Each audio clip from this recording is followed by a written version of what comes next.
Hey there, Trevor here. And in this video, I'm going to show you how to blur parts of a photo on your iPhone. Now, whether you want it to blur someone's face, or maybe there's a license plate in a photo that you want it to blur, or any sensitive information, I'm going to show you two different ways to be able to do just that. Now, let's jump into the Photos app on your iPhone. And I downloaded this random photo. You can see anarchist, and you can see this license plate. Maybe I want to blur this out.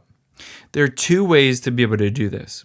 Tap on the filter button at the bottom right. Tap on the pen button at the top right. Tap on the marker button at the very bottom. And make sure it's selected to the boldest and thickest. And then tap on the color wheel. And you can choose whatever color you want. In this case, I just want to put this as white. Then tap the check mark.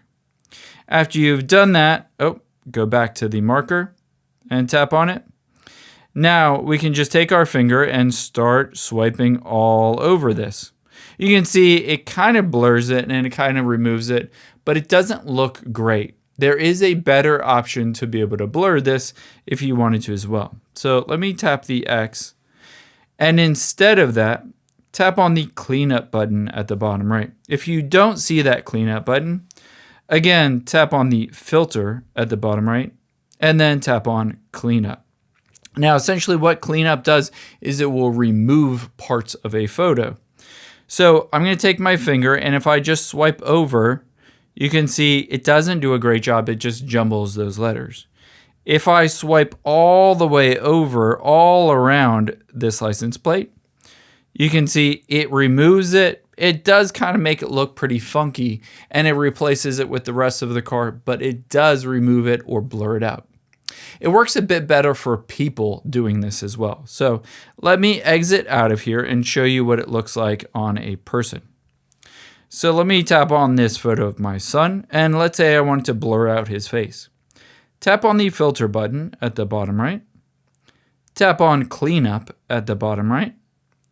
And now if I take my finger and swipe around his face, you can see it says identity protection applied. It automatically recognizes that's a person's face, and you want to blur it for privacy reasons. And it does a much better job of blurring it. If you don't like it, you can tap the back arrow at the top left. Or if you do like it and you want to set it and save it, just tap on done at the top right, and it will save that new photo with the blur in that specific part of it. I hope this helps. If you enjoyed this video, check out the video over to my right. I think you'll really like that one too. Thanks, guys.